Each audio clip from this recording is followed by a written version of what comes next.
అప్పట్లో ETV serials చేసేటప్పుడు తెలుగు బాగా వచ్చిన వాళ్ళే మాకు కావాలి అనేవారు. అవును, ఎందుకంటే తెలుగు అనే దాన్ని స్పష్టంగా మాట్లాడాలి, పలకాలి అనే ఒక మోటో ఓన్లీ ఈటీవీ వాళ్ళకే ఉందండి అప్పట్లో. మంచి తెలుగు సీరియల్లో ప్రొడ్యూస్ చేయాలి, తెలుగు అచ్చమైన తెలుగు ఉండాలి, ఆ అమ్మాయి అచ్చమైన తెలుగు అమ్మాయిలానే ఉండాలి, అచ్చు మాట్లాడాలి, అంత అంత ప్రిఫరెన్స్ ఇచ్చేవారు ఆ రోజుల్లో. No compromise at all. No compromise. మీరు నేర్చుకోవాల్సిందే, నేర్చుకుని డైలాగ్ చెప్పాల్సిందే. No prompting, nothing. If you're a prompting you're not an artist at all. So ETV స్టాండర్డ్స్లో నన్ను ఎప్పుడు వాళ్ళు అమ్మాయికి తెలుగు రాదు అనే ఒక కామెంట్ ఉండేది. After I came back from Komalika I did only ETV serials మాత్రమే చేశాను నా లైఫ్లో. ఎవ్వరు ఏ కంపెనీకి సీరియల్ చేయలేదు. ఐ థింక్ ఒక్కరికో ఇద్దరికో బయట వాళ్ళకి చేశాను. ఈటీవీలోనే నాకు ఎంత వర్క్ ఇచ్చారంటే నా డెడికేషన్ చూసి, నాకు లాంగ్వేజ్ మీద ఎంత ఇంట్రెస్ట్ ఉందో అది చూసి, all the serials thanks to ETV serials చేయడం వల్లే ఈరోజు నేను ఇంత ఏదైతే కొంచెం మాట్లాడుతున్నానో తెలుగు వాళ్ళ వల్లే మాట్లాడుతున్నాను. Just because of their serial చేయడం వల్ల లాంగ్వేజ్లో ఎక్స్పోజర్ ఎక్కువైంది. So that's how I learn. So this is a very big turning point in my life. ఒకవేళ ఆ రోజు క్విట్స్ అని చెప్పి వదిలేసి వచ్చేస్తే అక్కడే ఉండిపోయేదాన్ని. No Shilpa, nothing. So day 1 నుంచి ఈ రోజు వరకు తీసుకున్నట్టు అయితే ఈ ఇండస్ట్రీకి వచ్చాక మీరు పడ్డ ఇబ్బందులు ఏంటి, ఆ ఇబ్బందుల నుంచి ఎలాంటి విషయాలు నేర్చుకున్నారు, అండ్ ఏ విషయాల్లో ఇంప్రూవ్ అయ్యారు? ఇబ్బంది అంటే చాలా పడ్డామండి. ఇప్పుడు వాళ్ళకి, ఇప్పుడు యాంకర్స్కి, ఇప్పుడు ఆర్టిస్ట్కి ఏసీ లేకపోతే ఏసీ వేయ్యా యూనో ఈ టైప్లో మాట్లాడుకుంటారు. మాకు ఏసీలు లేవండి, మాకు ఏసీ ఫ్లోర్స్ లేవండి, మాకు డిజైనర్స్ లేరండి, మా దగ్గర డబ్బులు లేవండి. I come from a very lower middle class family. So నేను ఈ స్టాండర్డ్ వరకు రావడమే నాకు చాలా గొప్ప. నేనేదో అంబానీలానే ఫీల్ అయిపోతాను ఇంతవరకు వచ్చాను అంటే. సో ఫర్ మీ నేను మా ఇంట్లో నుంచి ఇక్కడ రావాలి అంటే నాకు I don't have a vehicle. మా నాన్నగారికి స్కూటర్ కూడా లేదు, ఒక కార్ లేదు. నేను రావాలి అంటే నేను కాలేజ్ అంతా కూడా నా బస్ లైఫే నాది. నేను ఇప్పుడు బస్లో ఫస్ట్ 2-3 టైమ్స్ వచ్చాను, కానీ తర్వాత టీవీలో మొహం కనపడుతూ ఉంటే అరే టీవీలో కనిపిస్తారా అమ్మాయి బస్సులో వస్తుంది అనేవారు. It's okay for me. అప్పుడు కూడా నేను బోల్డ్గా ఫేస్ చేశా. కానీ మా అన్నయ్య నన్ను చూసి అరే నువ్వు ఇంత స్టైలిష్గా రెడీ అయ్యి తయారయ్యి నువ్వు బస్సులో వెళ్తుంటే నాకే ఎలాగో ఉందిరా, రా మమ్మీ డాడీకి చెప్పి ఒక స్కూటీ అయినా కొనమని చెప్దాం. అప్పుడులో స్కూటీ లేదు, కైనెటిక్ కొనాలంటే 40,000, నాకు వచ్చేది 500 రెమ్యునరేషన్. ఇప్పుడు వచ్చిన యాంకర్స్కి నేను వినడం ఏంటంటే 30,000-40,000 ఇస్తారట, ₹1,00,000 ఇస్తారంట. మాకు లేవండి. 500 రూపీస్ మాకు మా రెమ్యునరేషన్. అప్పట్లో 500 అయినా ఎక్కువే. కాకపోతే 500 రూపీస్లో నేను మా ఇంట్లో నుంచి ఇక్కడ నేను ఆటోలో రావాలి. 80 రూపీస్ ప్లస్ 80 రూపీస్ 160 రూపీస్. నాకు ఇప్పుడు costumes outfit designed by so and so, styling by so and so అని రాస్తారే. అప్పుడు మాకు డిజైనర్స్ తెలియదు, మాకు స్టైలింగ్ తెలియదు, మాకు ఒక హెయిర్ స్టైలిస్ట్ లేడు, ఒక మేకప్ మ్యాన్ ఉండేవారు అంతే. So we don't know anything. So నేను నా బట్టలు నేను కొనుక్కోవాలి, దానికే 250-300 రూపీస్. ఒక మామూలు టాప్ కొనుక్కోవాలంటే 250-300 అయిపోయేది.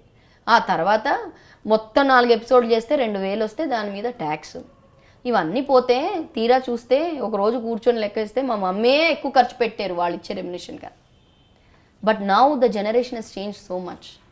So they come in big cars, they can afford their cars, that's what I mean. They can afford cars, they can afford designer wear, they can afford a hairstylist, they can afford a makeup man. So ఇలాంటివి చాలా బాధపడ్డామండి. మాకు ఒక fan పెట్టేవారు, అది కూడా షార్ట్లో ఆపేసేవారు. మేము చిన్ని ఫ్యాన్ పట్టుకొని నిలబడేవాళ్ళు. ఇప్పుడు you have AC floors, AC పని చేయట్లేదు, I can't work like this అంటారు. సో ఇలాంటి ఇబ్బందులు చాలా పడ్డాము. అండ్ ఐఎమ్ హ్యాపీ దట్ ఈ ట్రెండ్లో వచ్చే వాళ్ళంతా, ఇప్పుడు కొత్తగా వచ్చే వాళ్ళంతా దే ఆర్ వర్కింగ్. ఎంత మంచి అట్మాస్ఫియర్లో వర్క్ చేస్తున్నారంటే వాళ్ళకి తెలియదు. సో స్ట్రగుల్ అంటే సుమా గారు చేశారండి, స్ట్రగుల్ అంటే ఝాన్సీ గారు చేశారు, స్ట్రగుల్ ఏంటని భాను గారు చేశారు. ఆ తర్వాత నేను చూశాను వీళ్ళు వచ్చిన కొత్త వాళ్ళు వాళ్ళ టాలెంట్తో వాళ్ళ టైం పెట్టి ప్రోగ్రామ్ చేస్తున్నారు. That is not struggle. వాళ్ళు చేస్తున్నారు, అది ఆపర్చునిటీ. వాళ్ళ టాలెంట్ ఉంది కాబట్టి దే ఆర్ డూయింగ్ వెల్, బాగా మాట్లాడుతున్నారు, బాగా డాన్స్ చేస్తున్నారు, అందంగా ఉన్నారు. బట్ స్ట్రగుల్ అనేది ఏంటి ఇప్పుడు వచ్చిన వాళ్ళు ఎవరికి తెలియదండి. రాగానే 30,000-40,000 ఎక్కడండి? మేము 30,000-40,000 మా బ్యాంక్ బ్యాలెన్స్ చూసుకోవడానికి 5-6 ఇయర్స్ అయిందండి. ఒక 10,000 ఒకసారి నా బ్యాంక్ బుక్లో 10,000 ఉందంటే 10,000 ఫిగర్ నా లైఫ్లో చూడలేను నేను. నేను ఎర్న్ చేసినామని 10,000 అని that is the kind of feeling use to get. So అలాంటి సిచ్యువేషన్స్ నుంచి మేము వచ్చాం. మీరు అన్నారు ఇందాక మీకు ఎప్పుడు జెలసీ లేదా అని. జెలసీ నాకు మనుషుల మీద లేదు, జెలసీ నాకు ఎవరి మీద రాదు నాకు, because I'm a happy person. నాకు జెలసీ ఎక్కడ వస్తుందంటే, మేము అప్పట్లో ఎంత కష్టపడ్డామే, ఆ కష్టం కనుక ఇప్పుడు నేను పడుంటే కోట్లు సంపాదించేదాన్ని. అప్పుడు పడిన కష్టాలు, అప్పుడు నేనున్న బిజీ, ఇప్పుడు నేను బిజీగా ఉంటే ఏంటి పెద్ద పెద్ద కార్లలో తిరిగేవాళ్ళం, పెద్ద పెద్ద విల్లాలే కొనేవాళ్ళు. మా హస్బెండ్ ఇప్పటికి కూడా చెప్తారు, పెళ్ళైనప్పుడు నా దగ్గర నేను కైనెటిక్ మీద వచ్చి నేను I use to date Kalyan, I use to meet Kalyan dating అప్పుడు. అదేంటి నువ్వు ఇంత నోన్ ఫేస్ కదా, పెద్ద సెలబ్రిటీవి కదా, నువ్వేంటి ఇలా కైనెటిక్లో రావడం అంటే నా దగ్గర లేదు. నేను కార్లో వస్తేనే ఇష్టపడతావా, కైనెటిక్లో వస్తే ఇష్టపడవా? నాకేమైనా కారు ఉందా, నాకేమైనా ఏది ఉందా, నా దగ్గర టీవీఎస్ లూనా ఉంది అంటే వాడు. So we have seen those days. So అప్పుడు చెప్తాడు కళ్యాణ్, నీతో వచ్చిన వాళ్ళందరూ ఇప్పుడు పెద్ద పెద్ద ఆడిల్లో తిరుగుతారు, నీకేమైంది చూడు, నువ్వు అలాగే సింపుల్గా ఉండిపోయావు అంటే మేము అంత సంపాదించలేదు. సో అక్కడ నేను I feel bad for my self. It's not jealousy but I feel bad. అరే ఉంటే బాగుండేది. నేను అప్పుడు చేసిన వర్క్ ఇప్పుడు కనుక I use to be busy 30 days in a month బిజీగా ఉండేదాన్ని నేను. ఈవెన్ ఆఫ్టర్ పెళ్ళైన తర్వాత కూడా 5 years వర్క్ చేశాను. So that is the only regret I do. అప్పుడు మనకు ఫెసిలిటీస్ లేవు, రెమ్యునరేషన్ లేదు, ఇంత ఎక్స్పోజర్ లేదు, ఇన్ని ఛానల్స్ లేవు. ఛానల్స్ కూడా వాళ్ళు కూడా స్ట్రగ్లింగ్ అయ్యాయి కదండి. అప్పుడు వాళ్ళు ఒక్క స్టూడియోలో 10 ప్రోగ్రామ్ చేసుకోవాలి వాళ్ళు. Even a channel is struggling, even an anchor is struggling, actor is struggling. ఇప్పుడు అలా కాదు, 100 ఛానల్స్ వచ్చేసాయి, మీకు 100 ఆపర్చునిటీస్ ఉన్నాయి. ఒక కొత్తగా యాంకర్ వస్తుంది, అందంగా ఉంది, అందంగా మాట్లాడుతుందంటే 20-30 వేలు ఇస్తారు. మాకు అవన్నీ లేవు. That is where I feel a little bad about it. So ఆ ఎక్స్పీరియన్సెస్ వల్ల, అంటే ఏది అయినా బ్యాడ్ అవ్వచ్చు, గుడ్ అవ్వచ్చు, ఆ ఎక్స్పీరియన్స్ నుంచి మీరు ఏ విధంగా అది ఇంప్రూవ్ చేయడానికి యూస్ చేశారు, లేదంటే ఉపయోగపడింది మీకు? ఏం ఉపయోగపడలేదండి. ఆ స్ట్రగుల్లో ఎక్స్పీరియన్స్ ఏం ఉపయోగపడలేదు. ఇంకా ఉపయోగం కాదు, అది మేలు చేయలేదు నాకు. ఇప్పటికీ కూడా నేను అలాగే ఉండిపోయాను, అలాగే సింపుల్గానే ఉండిపోయాను. అంటే నేను నా డబ్బా నేను కొట్టుకుంటున్నాను. ఇప్పటికీ కూడా I'm very grounded. I try to be very grounded and very simple, because నేను అలాంటి సిచ్యువేషన్స్ చూసి వచ్చాను కాబట్టి ఏ రోజు కూడా పొగరుగా ఎవరితో మాట్లాడలేదు. And I can never speak. నాతో పొగరుగా మాట్లాడితే నేను కూడా పొగరుగా మాట్లాడతాను, తప్పులేదు. అంటే ఇప్పుడు స్టేజ్ ఎక్కుతూ ఉంటే చాలామంది మీరు మెమరబుల్ ఇన్సిడెంట్స్, మెమరబుల్ అనేది గుడ్ మెమరీస్ కాదండి, బ్యాడ్ మెమరీసే ఉంటాయి. స్టేజ్ ఎక్కుతూ ఉంటే కావాలని నీకు తెలుసు ఈ అమ్మాయికి తెలుగు రాదని నీకు తెలుసు, నువ్వు యాంకర్గా ఎందుకు పెట్టుకున్నావు? మరి నీ తప్పది. పెట్టుకున్నారు, యాంకరింగ్కి వెళ్తున్నానండి, స్టేజ్ ఎక్కుతున్నాను నేను, ఇంకా 2 నిమిషాలు. మైండ్ సెట్ ఎలా ఉంటుంది? మీరు you have to face about 4,000 to 5,000 people. సరే 5,000 కాదు, ఒక 1000 మంది అనుకుంది, ఎవరైనా 1,000 పీపుల్ ముందు మాట్లాడాలంటే you're going with the mindset, you're going with the confidence. You go up on stage, you present yourself, say hi, hello ladies and gentlemen, ఇట్లా మాట్లాడతారు. సడన్గా వచ్చి ఓ మీరా, ఏమైందండి? మీరని మాకు తెలియదండి, మీరని తెలిస్తే మా బాస్ని పిలిచే దాన్ని నేను, ఎందుకంటే మీకు తెలుగు రాదు కదా, ఆయన పక్కనే ఉండి మీకు అన్నీ చెప్పేవారు. అయ్యో మీరా, అదేంటి మాకు సుమగారు వస్తారనో లేకపోతే ఇంకెవరో వస్తారనో చెప్పారు, అదేంటి మీరు వచ్చారేంటి? So this is where I get very pissed off. అది అండర్ ఎస్టిమేట్ చేసినప్పుడు ఉన్న కాన్ఫిడెన్స్ కాస్త స్టేజ్ మీద వెళ్ళేటప్పుడు కాబట్టి ఆ మినిట్లో పోతుంది కదా. That second is very important. That's why అంటారు you have to be in a good mood to do certain things. మెయిన్గా యాంకరింగ్ అండోయ్. సో స్టేజ్ ఎక్కే ముందు అలా చెప్పారు, నేను టోటల్ అప్సెట్ అండి, టోటల్ టీయర్స్, టోటల్ అప్సెట్. నా కాన్ఫిడెన్స్ ఎలా ఉంటుంది చెప్పండి? ఇలాంటి వాళ్ళు కూడా ఉన్నారు. సో ఇలాంటి వాళ్ళు నెక్స్ట్ టైం కనిపించినప్పుడు నమస్తే అండి బాగున్నారా అని చెప్తామా? You just ignore, because next ఏం చెప్తారు, అసలు వీళ్ళతో అవసరమా నాకు అంట. బస్ ఓ అమ్మాయి చూడకుండా వెళ్ళిపోయింది, మాట్లాడలేదు, హెడ్ స్ట్రాంగ్, పొగరు అని చెప్తారు. సో రీసెంట్గా మీరు ఒక పర్ఫార్మెన్స్ ఇచ్చారు మా టీవీలో, నీతోనే డాన్స్ కదా, అందులో కథక్ డాన్స్ చేస్తూ కొంచెం ఎమోషనల్ అయ్యారు. ఏంటండి అది మా ఆడియన్స్ కోసం చేస్తారా కాస్త? ఏం లేదు, యాక్చువల్లీ కథక్ నేను ఎప్పుడు చేయను, టీవీలో ఎప్పుడు చేయలేదు. సో ఆ రోజు ఓన్లీ మా టీవీ వాళ్ళే క్లాసికల్కి బాగా ప్రిఫరెన్స్ ఇస్తారండి. ఇప్పుడు అర్లియర్ ఈ టీవీలో చాలా క్లాసికల్ పర్ఫార్మెన్సెస్ చేస్తున్నాను, ఎందుకంటే వాళ్ళు ఎంకరేజ్ చేసేవారు అప్పట్లో ఈ టీవీలో. ఇప్పుడు మా టీవీ వాళ్ళు చాలా క్లాసికల్ ఎంకరేజ్ చేస్తారు. సో సడన్లీ వచ్చి కథక్ అన్నాను. No sir, I don't want to do Kathak అని చెప్పి. నో, ట్రస్ట్ మీ, చాలా బాగుంటుంది, మీరు చాలా రోజులైంది, ఒక కంబ్యాక్ లాగా ఉంటుంది, డాన్స్ చేయండి అంటే, సరే ఇంతగా అడుగుతున్నారు కదా, మేము పిలిచినప్పుడు మీరు చెయ్యరు, తర్వాత ఏమో వర్క్ ఇవ్వలేదు అంటారు. వాట్ ఇస్ దిస్ మేడం అని. కరెక్టే కదా పాపం, ఎన్ని రోజుల తర్వాత అడుగుతున్నారు, వాళ్ళు ఒకప్పుడు నాకు చాలా అవకాశాలు ఇచ్చారు, so I should at least go and do one డాన్సే కదా, ఎంతసేపు పడుతుంది అని వెళ్ళి చేశాను. చేసిన తర్వాత ఆన్ స్టేజ్ చాలా బాగా వచ్చింది. మీకు చూపించింది కొంత మాత్రమే, మొత్తం చూపించలేము, ఎడిట్ అవుతూ అయిపోతుంది, బికాజ్ ల్యాక్ ఆఫ్ టైమ్ అనో లేకపోతే షార్ట్ బాగా రాలేదనో, యూనో టెక్నికలీ కొంచెం ఎడిట్ కూడా అయిపోతుంది. సో మొత్తం అయిన తర్వాత జానీ మాస్టర్ అడిగారు, ఎక్కడ దాగుంది ఈ డాన్స్ అంతా నీకు? ఇప్పుడు వరకు జానీ మాస్టర్తో నేను చాలా షోస్ చేశాను, ఆయన షోస్లో నేను డాన్స్ కూడా చేశాను యాజ్ అ మెయిన్ లీడ్ డాన్సర్గా. అదేంట్రా, I know you for so many years, you never mention to me that your a Kathak dancer, what is this అన్న.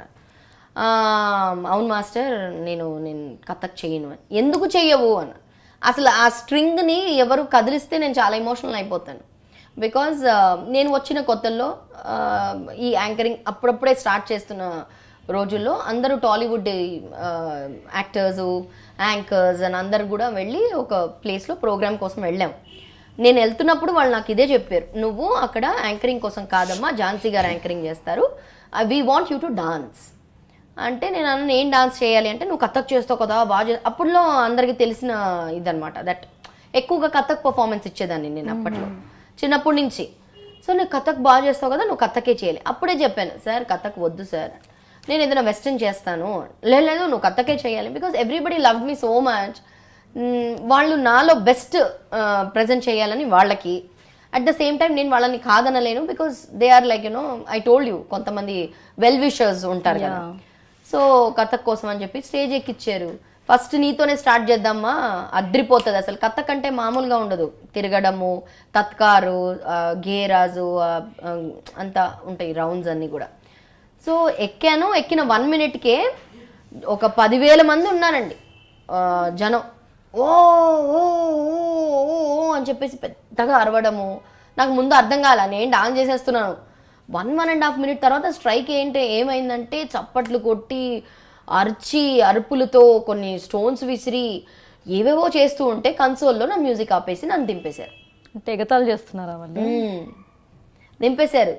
ఈ సోది మాకెందుకు, ఈ డాన్స్ చూడ్డానికి మేము వచ్చామా ఎందుకు అని చెప్పేసి నన్ను దింపేశారు.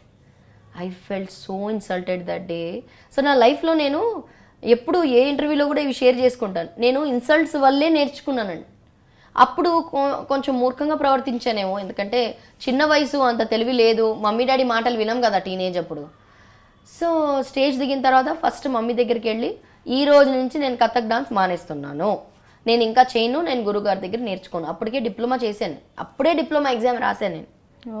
నేను చేయను మమ్మీ, ఇంకా నేను ఎప్పుడు చేయను, నువ్వు చేయమని నన్ను అడగొద్దు నువ్వు అని పెద్దగా గొడవ మా మమ్మీతో. అరే వాళ్ళ మ్యూజిక్ ఆపేసి నువ్వు నాతో ఎందుకు గొడవ పెట్టుకుంటున్నావు అని. లేదు, they have misbehaved with me, వాళ్ళని ఇన్సల్ట్ కదా, ఒక హ్యూజ్ క్రౌడ్ దాంట్లో నన్ను దింపేశారంటే it's a huge insult to me and my personality.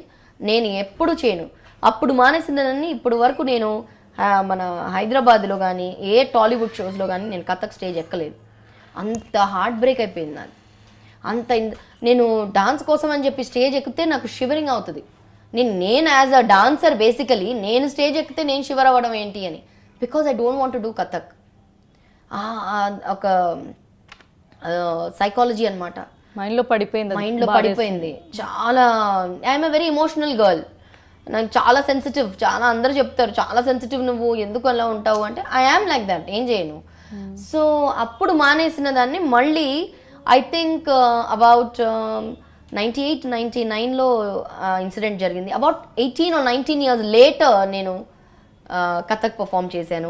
అందరు స్టాండింగ్ ఓవేషన్ ఇచ్చారు. ఇన్ బిట్వీన్ నేను అమెరికా వెళ్ళాను, ఆటా సంస్థ వరకు 3-4 times కన్సిక్యూటివ్లీ వెళ్ళాను నేను యాజ్ అన్ యాంకర్. అక్కడ ఎవరో గుర్తుపెట్టుకొని మరి కమిటీలో ఉన్నారు, మేడం మీరు కథక్ చేస్తారని మాకు తెలుసు, మీరు కథక్ డాన్స్ చేయాలి.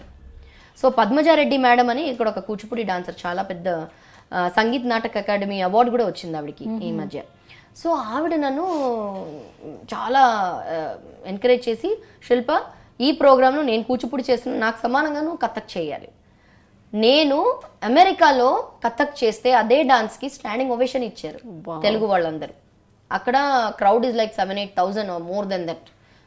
అదే వాళ్ళ 3 days కాన్ఫరెన్స్ అవుతుంది, ఆటా కాన్ఫరెన్స్.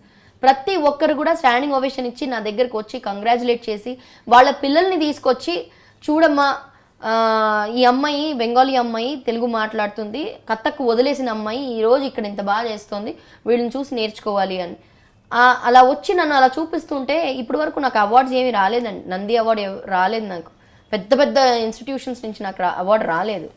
కానీ అదే నేను అవార్డు అని అనుకుంటాను. ఒకరిని పిల్లల్ని చూపించి చూడు అలా అవ్వాలి అంటే అదే నాకు చాలా పెద్ద అవార్డు, చాలా ఆనందం, చాలా సంతోషం. సో దట్ ఈస్ ద అది రీజన్. ఆ రోజు జానీ మాస్టర్ అడిగేసరికి నేను మానేశాను మాస్టర్, మళ్ళీ ఈ హైదరాబాద్లో తెలుగు వాళ్ళ ముందు ఈ ఛానల్లో చేయడం ఫస్ట్ టైము. సో నేను మానేసిన దాన్ని మళ్ళీ నన్ను చేయించారు. So I was very emotional అనమాట, చాలా ఎమోషనల్ అయిపోయాను. తర్వాత మా కళ్యాణ్ వచ్చి నీకు అంత ఏడవడం అవసరమా, అంత ఎమోషనల్ అయిపోవడం అవసరమా అంటే, వీఆర్ ఆర్టిస్ట్స్ అండి. ఫేస్బుక్లో కూడా కామెంట్స్ పెడతారు, ఏడుపు ఎందుకు ఏడుస్తుంది ఈమె, ఇవన్నీ. సో అలా కామెంట్లు పెట్టడం వాళ్ళకి చాలా ఈజీ. ఎందుకు ఏడుస్తుంది ఈ ఏడుపు మొక్కలు, ఈ ఏడుపు సోదీలు. అందులోనూ ప్రోగ్రాంలో ఏంటంటే ఆర్టిస్టులు అందరూ ఎమోషనల్ అయిపోతారండి, అంతే. అది when you start talking about something before 100 people, you get, if you are a real artist, if you are really emotional and sensitive, you get that naturally. So నేను యాక్టింగ్ ఏం చేయలేదు, ఫేక్గా నేను యాక్ట్ చేయలేదు. So చాలామంది comments రాస్తారు. So అదే అనుకుంటాను, వాళ్ళకేం తెలుస్తుంది మన ఎమోషన్స్, వాళ్ళకేం తెలుస్తుంది. To understand an emotional person you should also have that emotion కదా. So if you are a blank person, how will you understand the other person. So చాలామంది ఫేస్బుక్లో కమెంట్స్ పెడుతూ ఉంటే నేను సమాధానం చెప్పాలి. I don't want to react. So it's waste of reacting to such kind of people. But అది అడిగారు కాబట్టి ఆ రోజు అలా ఎమోషనల్ అయిపోయాను, అంతే. So appreciation is the best award అండి. అయితే ఇందాక జరిగిన ఇన్సిడెంట్ అది ఎక్కడ జరిగిందండి? బికాస్ మీకు యూఎస్లో అంత మంచి అప్రిషియేషన్ వచ్చింది అంటే అది మన దగ్గర రాలేదు అంటే ఎక్కడ జరిగింది ఆ ఇన్సిడెంట్ మీకు? ప్లేస్ వద్దులేండి, I don't want to mention the place. Okay, but పిల్లల అందరు పిల్లలేనా? యంగ్ బ్యాచ్ ఉన్నారు. ఝాన్సీ గారు యాంకరింగ్ అండి అప్పుడు. నేను I went as a dancer. అప్పట్లో Tarun was a very famous popular hero. అప్పట్లో సింగర్ స్మితా గారు చాలా ఫేమస్ ఉన్నారు. సో వీవర్ అ టీమ్ అనమాట. ఎక్కడికి వెళ్ళినా weave done lot of shows together. So అలా టీం మొత్తం వెళ్ళినప్పుడు తరుణ్ని వదిలేసి నా క్లాసికల్ డాన్స్ ఎవరు చూస్తారండి అని చెప్పాను కూడా నేను వాళ్ళకి. So maybe it was a wrong place or wrong time maybe, but చెప్పాను. But they didn't listen to me. కానీ నాకు జరిగిన ఎమోషనల్ నష్టం, అది ఏదైతే బ్రేక్అవుట్ ఉంటుందో ఆ హార్ట్ బ్రేక్, దాన్ని ఎవరు వచ్చి చేయలేరు కదండి. మీరు దానికి డబ్బులు పెట్టినా, మీరు వచ్చి నాతో యూనో టైం స్పెండ్ చేసి నన్ను కౌన్సిల్ చేసిన, వన్స్ యువర్ హార్ట్ ఇస్ షేకెన్, అది రికవర్ అవ్వడానికి కష్టం అవుతుంది. Especially for girl like me, I'm very sensitive. It will be so painful, చాలా పెయిన్ఫుల్ ఉండింది. సో ఈ రోజు కూడా ఇప్పుడు ఎలా అయిపోయిందంటే అవన్నీ ఫేస్ చేసి వచ్చామని కాబట్టి ఇప్పుడు మీరు ఫేడ్ అవుట్ అయిపోయారనో, లేకపోతే మీరు బ్యాక్వర్డ్ అయిపోయారనో, లేకపోతే మీకు ఏం లేదనో ఇలా మాట్లాడుతుంటే నాకు ఫరక్ పడదు. ఐ మీన్ శుద్ధ తెలుగులో చెప్పాలి, అప్పుడప్పుడు just Hindi comes out, you know. No problem. నాకు ఐ డోంట్ ఫీల్ బ్యాడ్, ఎందుకంటే దీనికన్నా పెద్ద పెద్ద ఇన్సల్ట్స్ జరిగినాయి. సో అవే ఎదుర్కొని వచ్చినప్పుడు దీస్ ఆర్ నథింగ్ అనుకుంటాను. అవును, నా టైమే ఉన్నప్పుడు ఫుల్గా చేసుకున్నాను. It's family time now. I want to be with my kids. అందుకని it's my choice. My life is my choice.